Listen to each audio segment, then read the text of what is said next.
Welcome to Common Ground with SMK Medical, the podcast that aims to provide a platform for open and informative discussions on common issues in the healthcare industry. Today, we are joined by a special guest, Dr. Kenneth Scott Jr., a preeminent leader in the healthcare field. Dr. Scott earned his doctorate in osteopathic medicine from Kansas City University of Medicine and holds a Bachelor's of Science in microbiology from the University of British Columbia. With over 16 years of experience as a hospitalist, Dr. Scott has managed and led hospitalist programs. He's been called upon to rebuild failing hospitalist programs and served on hospitals boards for both for-profit and non-for-profit. Dr. Scott also has a passion for the post-acute care world and has been a medical director of various nursing homes across the U.S. for over 10 years. His unique blend of experience as a nursing home medical director and leadership in the hospital has led him to serve as the corporate medical director and eventually the chief medical officer of Life Care Centers of America. During his time there, he established a company, Life Care Physician Services, which continues to lead in providing excellent direct patient care and improving outcomes in the post-acute care and long-term care world. Currently, as the CEO of Silver Sage Management, Dr. Scott provides physician services to post-acute and long-term care facilities across the U.S. Dr. Scott currently serves as the medical director of Kula Hospital on Maui and works full-time taking care of patients at Kula Hospital and Lanai Community Hospital. We're honored to have Dr. Scott with us today to share his insights and expertise in the healthcare industry. So join us on this special episode of Common Ground with SMK Medical and stay ahead of the curve with our up-to-date and insightful discussions on all things healthcare. Before we dive in this interview, please like and share this podcast. Welcome, Dr. Scott. Hey, thank you, Demetrius. How you doing today? Thank you for joining us. Great to be with you. I'm doing great, thanks. Yes. So for those that don't know, and I'm sure they don't know, Dr. Scott is a world-renowned medical director, expert in post-acute care. So we brought him on this podcast because a lot of our viewers are post-acute care executives, director of nursing, COO, CEOs, regional VPs and things. So they look at Common Ground for expert advice. So I brought you on, Dr. Scott, and I did a little introduction on you, but tell us who Dr. Scott is. Well, I'm an internal medicine physician. I practiced for 17 or 18 years as a hospitalist. As you know, hospitalists send a good portion of their discharges to nursing homes, which I did. And then we kind of wait to see which one of those patients ends up back in the hospital, and we take care of them again. During that time of being a hospitalist, my senior partner recommended me to be the medical director of a nursing home. I'd never thought about doing that, I asked him, I said, why do you think I should be the medical director of a nursing home with everything else I'm doing, serving on the board of the hospital, helping to manage the hospitalist program, seeing patients, etc. And he said, Ken, because you're a young doctor, you've got lots of energy, and it's the easiest money you'll ever make. All you need to do is go to the nursing home and sit in on a couple of meetings and pick up your check monthly. How did that turn out for you? Is it the easiest? Well, if something sounds too good to be true, you should know that. But I went, well, great, easy money, okay. So obviously I didn't find it to be that way. And about a year later, my partner said, Ken, I should have never recommended you for that job. And I said, well, why? And he says, because you're not doing it like everybody else. He said, you're there at the nursing home every day. You're going after your hospitalist rounds and spending hours there. And he said, I don't know why you're doing all of that, but I've never seen somebody do that before. And I said, because there's a real need there, and I can't just walk away and not respond to that need. So that's how I got into it, and it's evolved from there. So how long have you been serving as a medical director or physician to post-acute care services? How long have you done that? Yeah, probably 15, 20 years, somewhere in there. Wow. And over time, I'm sure post-acute care has changed as the times has evolved. Can you talk about some of the changes you've seen over the course of 15 and 20 years in post-acute care? So when I started, when I took that job, you know, I decided to go over to the nursing home and actually check it out because other than visiting family members when I was a kid and in a nursing home, I really hadn't spent any time in there. In medical school, most of the time you don't get a lot of training in nursing homes unless you're going into geriatrics specifically. Um, and so I walked into that nursing home for the first time, and when I opened the front door and walked in, the smells were horrific. And that's changed. I really think most nursing homes I walk into now, they're doing a much better job of making sure that the decorum is better and the smells are better in a nursing home for the most part. I really think the biggest change has been that nursing homes have gone from what we consider to be convalescent centers. Really, back 20 years ago, the kind of patient that often went to a nursing home was what you would find in an assisted living facility now.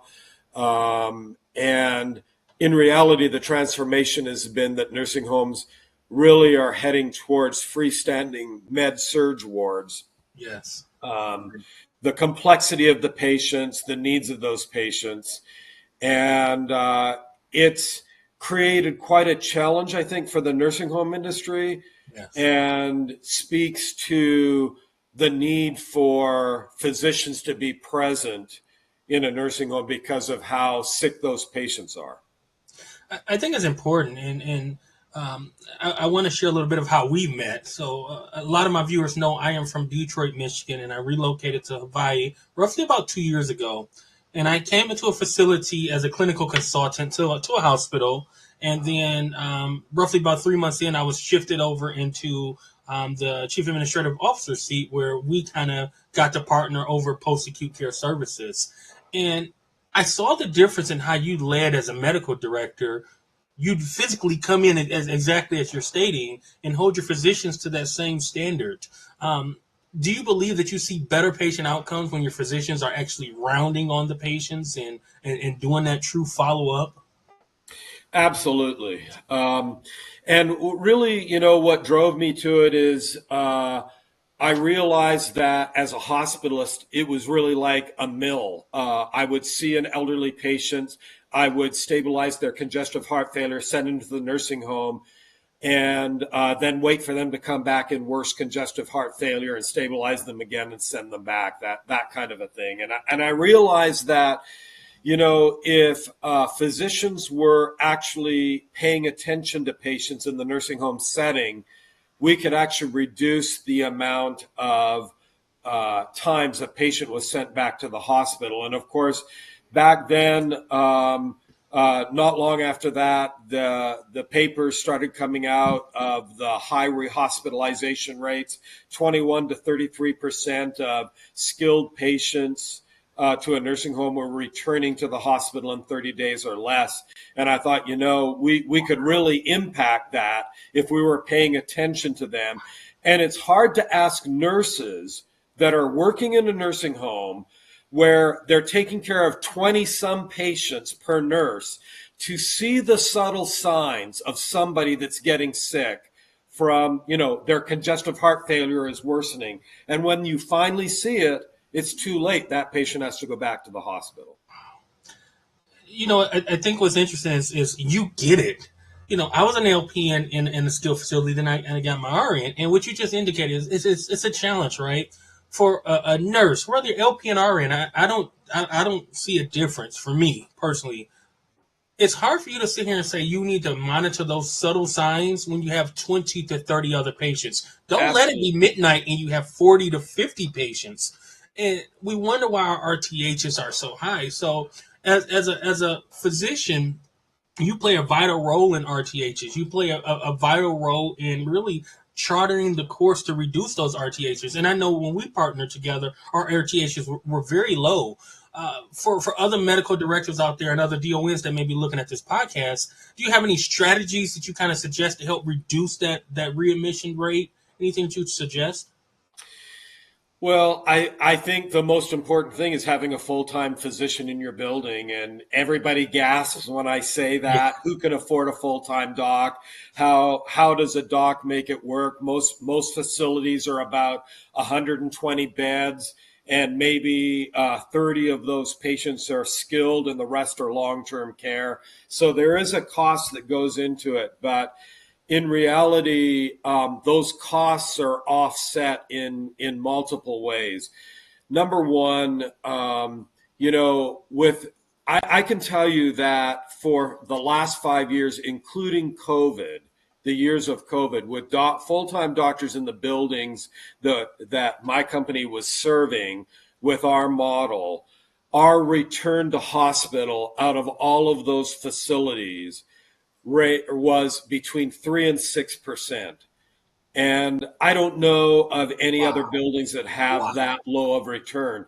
And so, number one, that means that patients are, when they come in skilled, they're actually continuing to be stable, which gives them the best chance to get better. And Yes. there's more patients going home out Yeah. of our facilities where we have a full-time doctor serving. The second thing is that I was able to show that when you reduce your rehospitalization rate that low, not only are you not getting the penalties from Medicare to the nursing home now, which is also penalized, but your actual average daily skilled census goes up by between 3 and 5 patients. And the reason why is because you don't have those gaps where patients are being sent back and the bed is empty. And because of that, Wow. that income generation is huge when you look at it over a year to have an average daily skilled census 3 to 5 patients higher. Wow. And then another thing that really makes a huge difference is that when you have a full-time doctor in the building, your ancillary costs actually go down, lab, x-ray, and pharmacy. Yes. The problem is with the regular model, the way it's normally done, where you have a medical director who also has his own practice in town, maybe sees patients in the hospital. In a doctor's mind, of all of those venues that he or she is serving, the nursing home is supposed to be the most stable. Number Interesting. one, his or her office is going to get the most attention because if the lights are on and the doctor isn't there, you're losing money instead of making money. Wow. So that's going to be number one. Number two is in a doctor's mind, if there's a call from the hospital, those patients are acutely ill, you better take care of that. That means the call from the nursing home is at the bottom of the list. And it's not because we don't think nursing homes are important. It's because in our minds, those are supposed to be stable patients. And That's so, insightful. That's insightful. Exactly. To hear it from a medical director is interesting because, as I say, the administrators, the DONs, we're going to watch this and we're going to gain a lot from what you just stated. So, like you said, you look at it as stable, but the challenging part is, right, if the nurses can't detect, the signs and symptoms because they're so busy. When you get that call, a lot of times those medical directors or physician covering, they say, well, just send them to the hospital because you didn't detect it, right? So, yes. And they say that for two reasons. They say it because they think, oh no, the patient's getting unstable. But number two, they're going, okay, nursing homes don't have lab in-house. They don't have pharmacy in-house. They don't have x-ray in-house. How long is it going to take me to get anything back that I can make a reasonable decision? They've now put it on my lap and I'm responsible. I don't want a bad outcome. Send them to the ER. wow. Wow. So how do we curve that? How do we fix that? What can we do in skill where our margins are so thin? And when we send a patient to the hospital, now our margins are even less, right? Because we don't have that revenue coming in. If it's proven to be our fault or whatever the case, sometimes we have to eat the costs on that. So how do we fix that where when we call a provider, the nurses, the providers aren't just saying send them to the hospital. What do you do to keep your RTHs so low? Because you're not just saying send them to the hospital. Your team is not just saying send them to the hospital. Yeah, but we have an advantage because we're full-time in the facility. So when the nurse calls and says, Miss Brown doesn't look good, Okay. I'm going to walk down the hall into Miss Brown's room and look at her. Okay. Okay. And it's not that that's just a knee-jerk reaction. I'm going to ask the nurse all the normal questions, Yes. What are their vitals? Why do you think Miss Brown is not looking good? What are you seeing? Describe it to me, etc. But ultimately, I'm going to walk down the hall into that room. And two things happen. One is, I can tell pretty quickly by my own exam whether that patient really needs to go to a hospital or not, or whether I have time to get lab to come in, x-ray to come in, adjust the medications, etc. And so, and as a result of that, only instead of having a call from a nurse that's trying to explain what they see with the limited amount of time they have to be in that room while I'm, got my mind on my patient in the office plus trying to answer that call, I'm actually focusing my attention on that patient. And as a result, instead of pan labbing and getting 5 x-rays or whatever it is, only the specific labs that I know are necessary are ordered. And therefore, the cost to the nursing home goes down because ancillary costs are less. 9 times out of 10, that patient never leaves the room. And, to give you an example, I was presenting this down in Florida to a group of physicians down there several years ago. And one physician says, okay, I've got a question. And I said, please.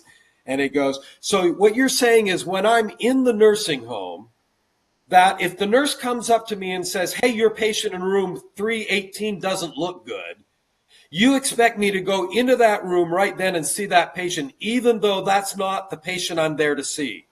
And I said, yeah, novel idea, right? To actually look at a patient that the nurse is worried about, And he said to me, well, let me tell you why your plan won't work.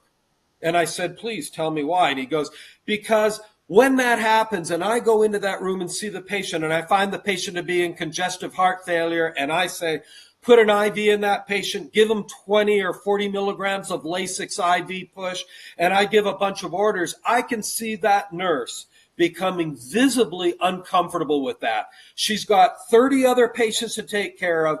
I'm throwing her off of her routine of getting her medicines out on time. I'm giving her all this extra stuff to do. And she's visibly upset with all of that. And I said to him, those are very valid points. I understand what you're saying. Mm-hmm. But I said, let me explain it to you from the other side. Why do you think nurses in the hospital like hospitalists so much? Because they call me and tell me there's a problem, and I walk into the room with the nurse, and we evaluate that patient together. We come up with a plan. I go on to the next floor to see patients. 2 hours later, the nurse calls me back and says, the patients know better. And I'm back in that room with that nurse again. Mm-hmm. That may happen 3 times. At the end of that, the patient's either stable or the patient's been moved to the ICU.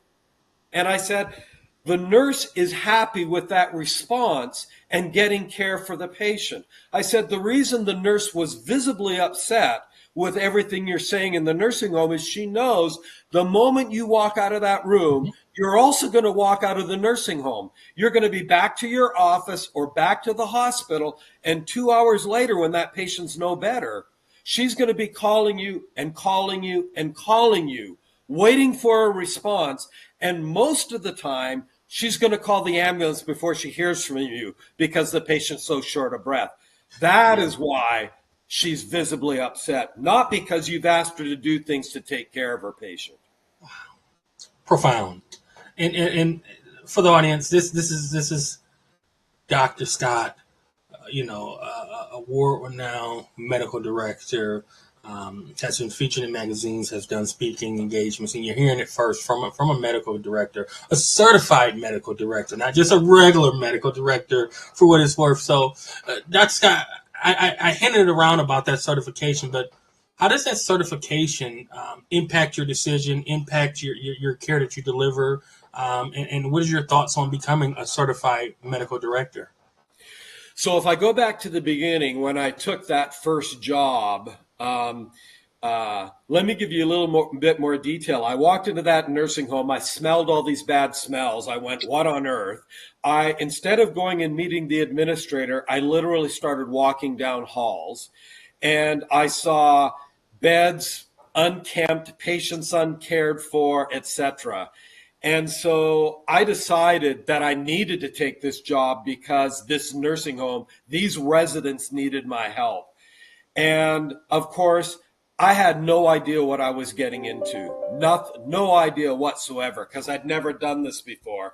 And about a month later, after working at the nursing home for a month, coming after my shifts as a hospitalist or on my days off, I found myself in the middle of the night, laying on my back, wide awake, staring at the ceiling in a cold sweat and saying, I don't know what I'm doing. I don't know how to function in this environment. And this nursing home is not giving very good care. And my license is now attached to it. This nursing home is going down and my license is going down with it. And I went, now I know why the last medical director ran for the hills.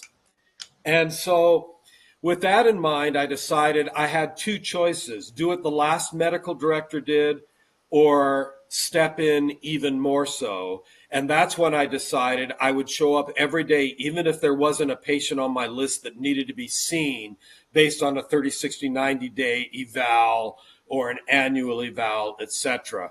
And I would go into that nursing home and actually go down the hallways, and I started actually helping the CNAs turn patients and wipe butts and clean people up, because I knew those Wow. patients needed the care. Wow. That's impressive. And you don't hear that often, right? So I applaud you for your dedication to service excellence, dedication to caring for the patients, and then partnering with the nursing staff, the administrators, the director of nursing over time. Yeah. As we come out of COVID, I'm sure COVID has taught us plenty of things. I've learned, I've grown both professionally and personally, and I'm sure you have as well. As we return to the new normal, where do you see long-term care going after COVID? Yeah. So the first thing I would say is that after COVID, it's even more important in my mind for nursing homes to have a certified medical director, not just a medical director like I was when I started. That certification process educated me on what I should be doing and how to be effective in the nursing home environment. And so I think that ultimately, especially post COVID, because, during COVID, the rules changed so rapidly as we were trying to understand what this virus is, how it attacked human beings, and how it wreaked havoc on society and in our nursing homes. And so you really needed a certified medical director that understands how to help create policies and procedures and to lead effectively in a nursing home, not just from the standpoint of making sure the patients are taken care of, but actually providing medical leadership to the healthcare staff. Because by the end of COVID, everybody had so much COVID fatigue. They were terrified at the beginning to continue to work. The workers were getting sick. How do you take care of the patients with less workers than than you should be having? All of these things. You need that certified medical director to add that level of expertise to what happens. Beyond that, what I would say about where we're going is,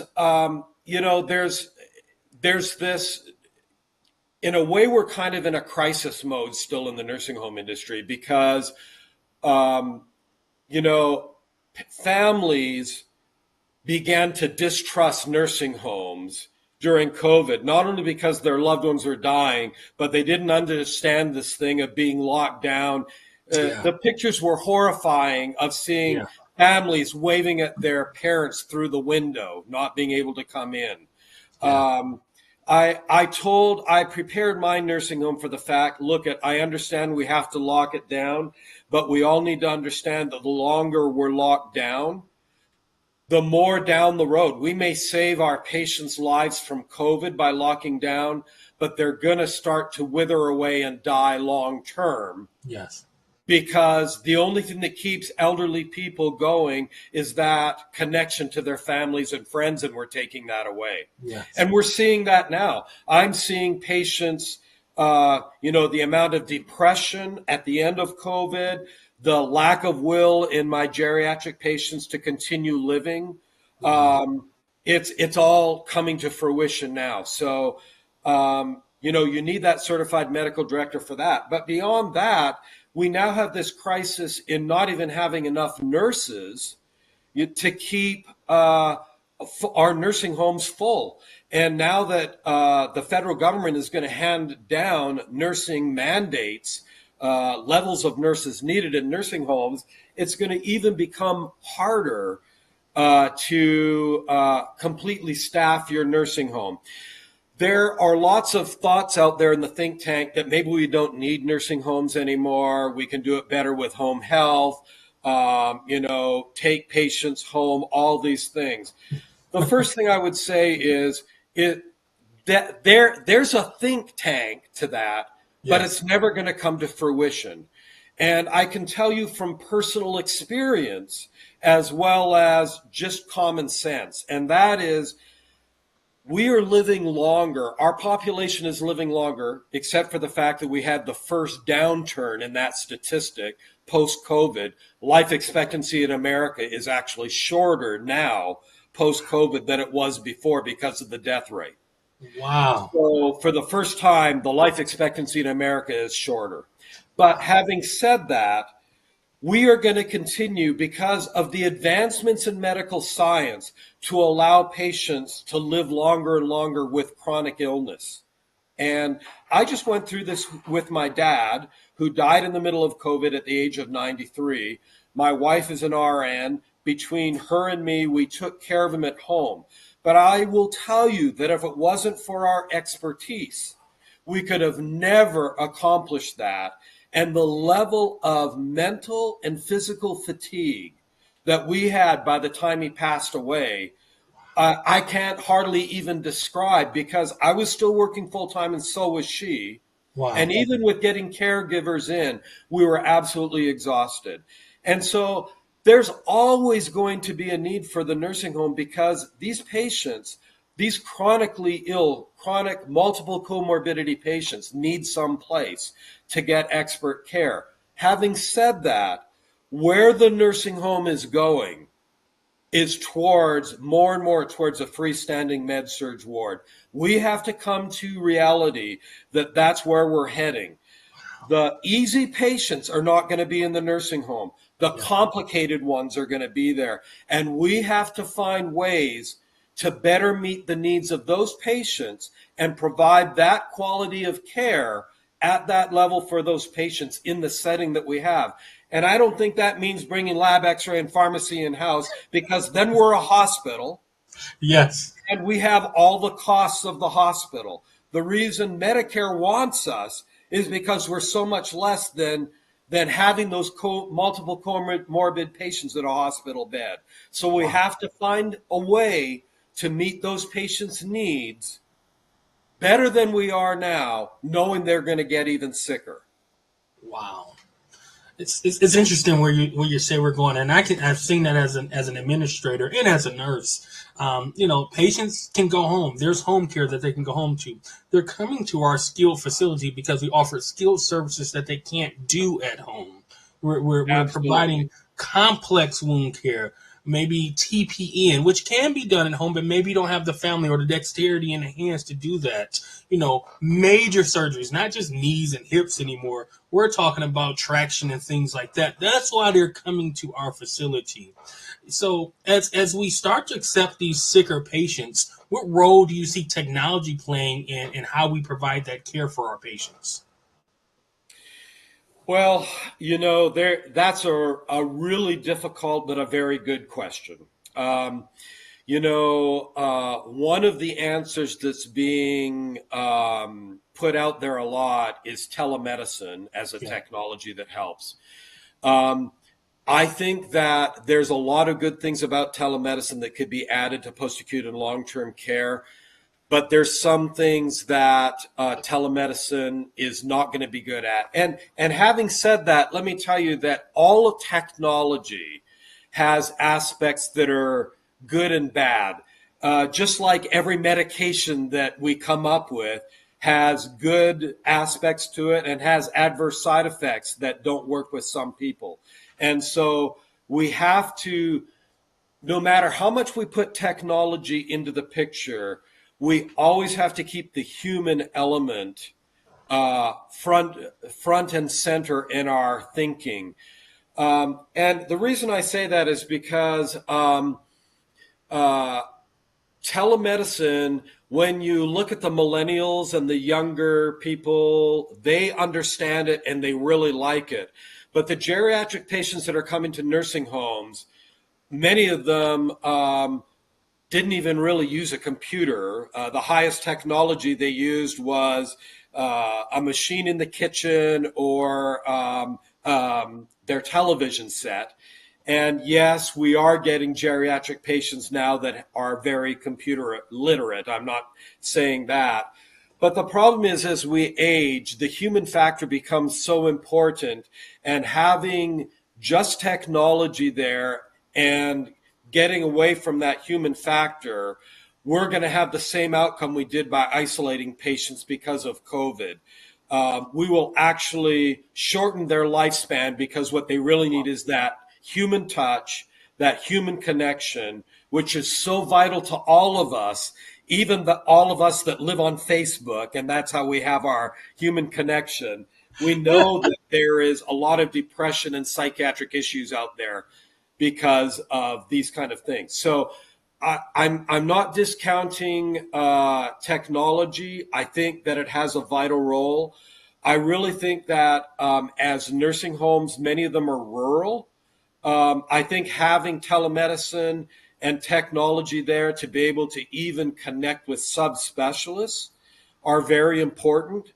And we need that. But we can't get away. We have to figure out a way to use that technology along with the human connection. Otherwise, we're going to fail our residents. Wow.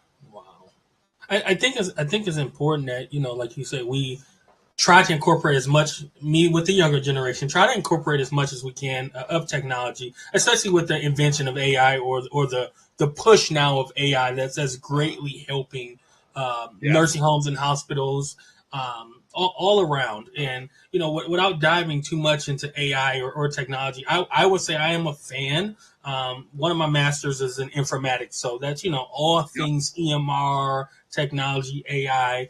And when I talk to skilled nursing operators and I try to talk to them about incorporating technology, a lot of times people are fearful of technology.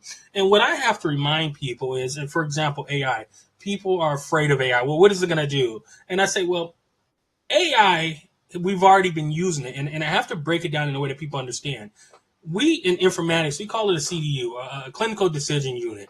So when we input data into the software, let's even say PCC or whatever software you use, and it tells us what to do, that is a form of AI. When we take a temperature and it rings red and tells us, hey, this person has a temperature, that is a form of AI, right? Absolutely. It's taking that data and giving us something, and then we do something with that data. So I'm a fan of incorporating technology. I'm a fan of using AI to better patient outcomes. I think that we as a community should be striving to better patient outcomes. And when we talk about bettering patient outcomes, one of my favorite areas to talk about is QAPI. I love all things QAPI. What is the MD's role in QAPI? So the first thing I'll say, just as a basic thing about it, is that in the traditional role of a medical director, it's back to what my senior partner said to me. All you need to do is go to the meeting and sign off on the paper and pick up your check. Yes.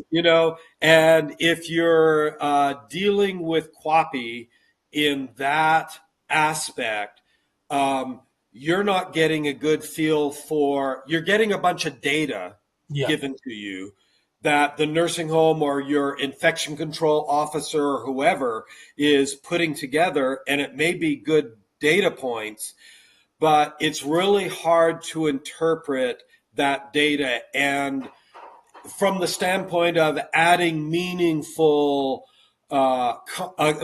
contribution from the medical director, which is why they go in and sign off. Looks good. Hey, great. We reduced our Foley catheters from 10 to 8 this month. Great. Way to go. Let's see if we can get rid of one more next month, and in reality, I go back to my early days as a hospitalist. One of the hospitals that I worked in, they went through a period of time like every hospital does, where the community is less happy with you. There's more complaints. The hospital isn't making as much money. They're cutting back on staff, and everybody's feeling the pinch, so to speak. And so this hospital was in that kind of phase. And so one thing they decided to do to try to turn the hospital around was to appoint a physician liaison to every floor of the hospital. And so I was appointed as the physician liaison to the heaviest med surge ward of the hospital. I was a hospitalist there, and they did the right thing. I had a lot of patients up there all the time, so I was on the floor all the time. Yeah. The point of that is, instead of, yes, I met with the charge nurse, and we reported to the head of staff for the hospital. We reported our statistics, and we could compile it all and everything else. But where the rubber really met the road is when the charge nurse and I looked at an individual problem, went and talked to the nurses about the problem. I conferred with the doctors, the specialists that were coming up there, about what they were seeing.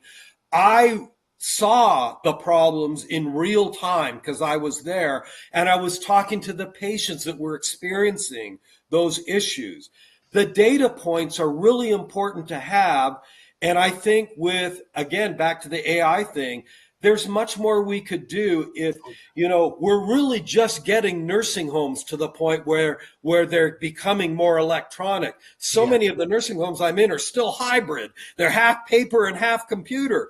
It's a mess.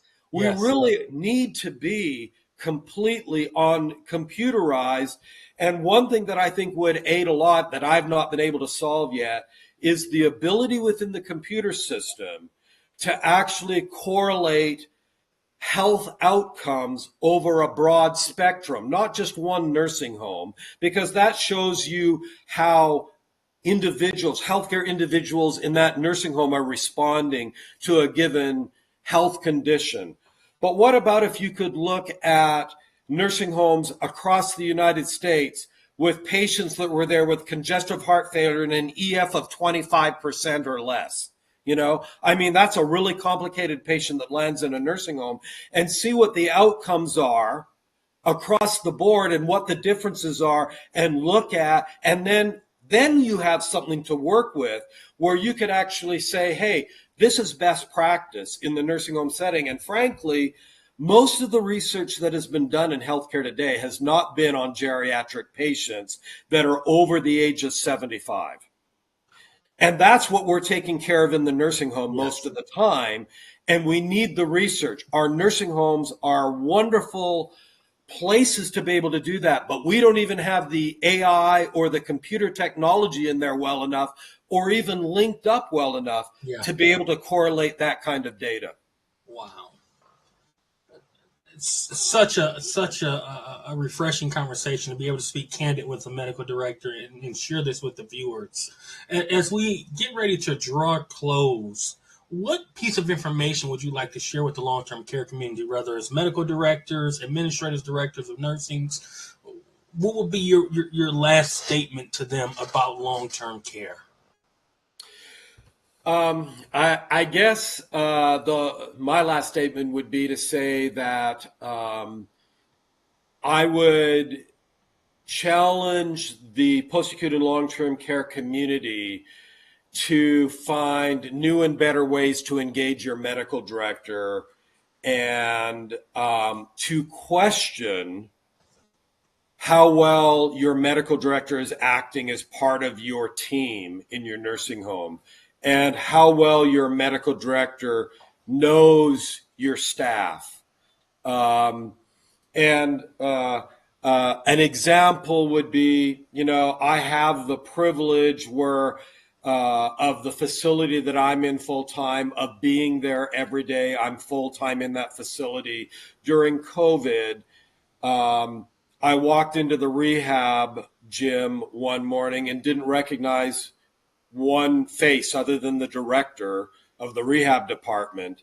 And I went to the director of the rehab department and said, who are all the new people working here? Oh, well, the local hospital has so much COVID in it that there's nothing for rehab to do, and we needed more help. So I brought their rehab people up to work here. And of course, my response was, well, have we tested all of these rehab people for COVID, even though they're asymptomatic? Have we done a PCR on them? Well, we know they were tested sometime down there at the hospital. No. Retest them all right now. We did, and one was COVID positive and asymptomatic. And so, my point is that most medical directors that don't show up in their building every day don't even know if there's a change in staff. You can't recognize it. Wow. And so I would just ask to look at what you're doing to make sure that your medical director is actually a living, breathing part of your staff, rather than like a consultant that just shows up once in a while to sign off on the paperwork and give a little advice while they're running down the hall to see their latest 60-day eval that they're late on, and I know that sounds bad to paint it that way. Believe me, I have been in hundreds of nursing homes over the country, and I'm not talking from something that I haven't seen on a pretty regular basis to occur.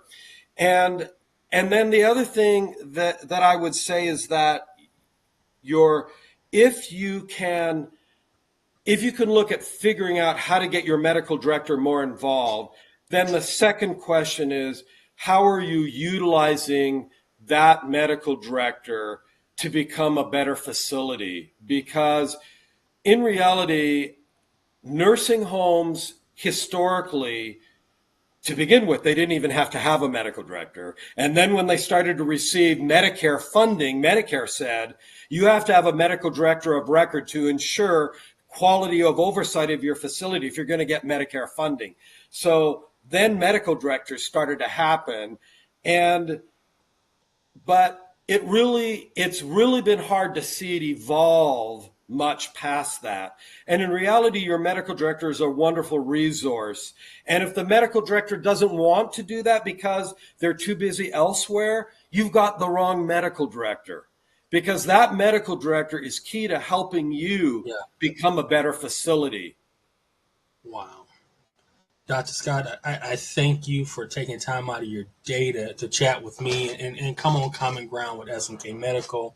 I know you own your own company, Silver Sage. How can people get in contact with you if should they have any questions about medical directors? Maybe they're looking for a medical director. Yeah, and we're more than willing to help with those kind of things. I mean, you can reach out to us at our website, silversageUSA.com, SILVERSAGEUSA.com. And look us up on the website, reach out, love to hear from any of you. And We'd love to help if we can. We not only supply doctors to facilities, but because of the being asked, we also help with recruiting of nurses to nursing homes now. Wow. Thank you, Dr. Scott. Bravo. I appreciate you.